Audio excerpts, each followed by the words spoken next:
প্রতিদিন এখানে 600-700 কিন্তু আউটডোর পেশেন্ট হয়। আমি জরুরি বিভাগ যখন এখানে চালু করলাম, আমার প্রতিদিন 30 থেকে 35টা শুধু গাইনির রুগী ভর্তি হয়, গাইনি এবং অবসের রুগী, এবং সাথে 17-18 জন বাচ্চা রুগী ভর্তি হয়। এবং তারা এখান থেকে কোনোভাবে কোথাও রেফার করলে যায় না, তারা বলে এখানে আপনারা চিকিৎসা করেন। কিন্তু আমার এখানে এনআইসিইউ নাই, এবং আমার অ্যাডাল্টদের জন্য যেটা আইসিইউ আছে সেটা কিন্তু আমার এখানে ব্যবস্থা নেই। তারপরেও আমরা এখানে আমাদের এই যে বিশেষায়িত হসপিটাল, এটাতে আমরা যে সেবাগুলো দিই, এখানে আমরা কিশোরীদের সেবা দিই, কিশোরী গর্ভবতীদের আমরা সেবা দিই, এবং তাদের প্যারেন্টসদেরকে আমরা অ্যাওয়ার করি, এবং তাদের যে হাজব্যান্ড আছে তাদের সাথে আমরা বসি। কারণ আমাদের টোটাল মাতৃমৃত্যুর মধ্যে কিন্তু অনেক বেশি মাতৃমৃত্যুর হার হচ্ছে কিশোরী প্রেগন্যান্সি তাদের। তো তারা যেহেতু অনেক মানে অপরিণত বয়সে বিয়ে হয়, এবং অপরিণত শরীরেই তাদের কিন্তু বাচ্চা পেটে আসে, তারা প্রেগনেন্সি এবং ডেলিভারির ব্যাপারগুলো ভালো করে বুঝতে পারে না এবং অত সচেতন না। সেজন্য তারা অনেকেই কিন্তু হোম ডেলিভারি করে। আমি আপনাদের মাধ্যমে বলবো, আমাদের কোনো গর্ভবতী যেন বাসায় ডেলিভারি না করে, সে যতই ভালো ধাই হোক, তারপরও যেন অবশ্যই প্রতিষ্ঠানে আসে, এবং তার যে মিনিমাম 4 বার গর্ভবতী চেক আপ করবে, এবং তার শিশুকে এবং সে 6 মাস পর্যন্ত বুকের দুধ খাওয়াবে, এবং ডেলিভারির পরপরই প্রসব পরবর্তী পরিবার পরিকল্পনা পদ্ধতি নিতে পারবে। এই হাসপাতালটাতে আমরা জাস্ট এন্ট্রি ফিটা হচ্ছে 5 টাকা, মাত্র 5 টাকা, এবং যদি কেউ দিতেও না পারে তাহলে কিন্তু সে এখানে এন্ট্রি করবেই। এটা কিন্তু আমার আসার পরে, এটা কেউ যদি 5 টাকাও দিতে না পারে, কোনো অসুবিধা নেই, সেটা আমরাই ম্যানেজ করে নেব। এই 5 টাকা দিয়ে সে কার্ড করবে এবং ডাক্তারের কাছে যাবে। আমার অটোমেশনে তার কম্পিউটারে তার নাম লেখাবে, তার যে সমস্যাগুলো, এবং সেই সমস্যাগুলো আমার বিশেষজ্ঞ ডাক্তার তারা দেখে একটা প্রেসক্রিপশন দিবে। সেই প্রেসক্রিপশনে সে বিনামূল্যে ওষুধপত্র পাবে। এবং আমার এখানে প্যাথোলজি আছে, ব্লাড ব্যাংক আছে, আলট্রাসোনোগ্রাফি, সোনোলজির যে সেন্টার সেটা আছে, এবং আমার যে বাচ্চাদের জন্য আমরা এখানে অ্যাজমা সেন্টার করেছি, আমাদের ইপিআই আছে, যে মানে সকল ধরনের টিকা আমরা এখানে দিই।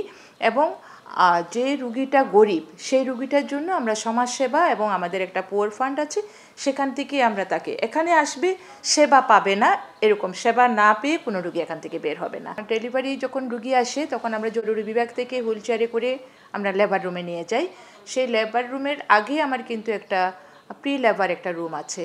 সেই রুমে আমার রুগীর চেক আপ হয়, রুগীর হার্টবিট, বাচ্চার হার্টবিট দেখা হয়, ইমার্জেন্সি যদি আমার আলট্রাসোনোগ্রাফি করা লাগে আলট্রাসোনোগ্রাফি করা হয়, এবং সাথে আমার তার ব্লাড গ্লুকোজের যদি পরীক্ষা করা লাগে সেটাও ফ্রি, এবং সাথে আমার ব্লাড প্রেশার দেখা হয়। এবং আমার একটা সিটিজি মেশিন আছে, যে সিটিজি মেশিনটা হচ্ছে বাচ্চার অবস্থা খারাপ কিনা পেটে অথবা ভালো আছে কিনা সেটা আমরা বিনামূল্যে করি।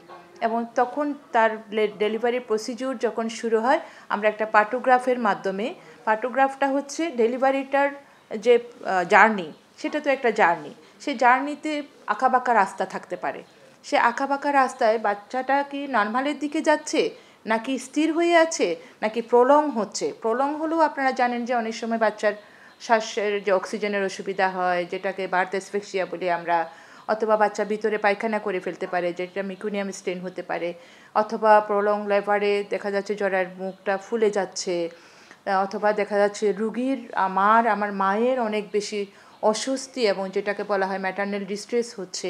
সেই ব্যাপারগুলো আমরা সিটিজির মাধ্যমে আমরা বাচ্চার অবস্থানটা দেখি, এবং তখন আমরা বারে বারে আমার ক্লায়েন্ট যারা আমার রুগীদের যে অ্যাটেন্ডেন্ট আছে, তার যে গার্জিয়ান আছে, তাকে বোঝানো হয় আমার এটা যাদের এটা হয়তো 5 থেকে 4 ঘন্টা লাগবে, 5 ঘন্টা লাগে, 2 ঘন্টা লাগবে, 3 ঘন্টা লাগবে, সেই ব্যাপারটা আমরা তাদেরকে বোঝাই। এবং যখন দেখা যায় এই রুগীটা পার্টোগ্রাফের মাধ্যমে আমাকে ইন্ডিকেট করে এটা নর্মালের দিকে যাবে, আবার যেটা দেখা যায় হচ্ছে না, এটা নর্মালের দিকে যাবে না, আমার ইন্টারভেনশন লাগবে।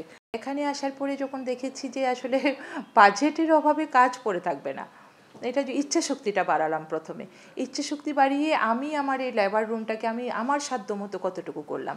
আমি আমার ডাক্তারদের সাথে বসলাম, আমার ডাক্তারদেরকে বললাম আমি ফ্রিজ দেব, আপনি পর্দা দেবেন, আরেকজন স্যান্ডেল দেবেন, এবং আরেকজন হচ্ছে আমি যে পিপিএইচ বক্স করেছি বক্সগুলো কিনে দেবেন। তো তারা এত বেশি আমার ডাকে সাড়া দিয়েছে, তাদেরকে আমি স্যালিউট জানাই। আমার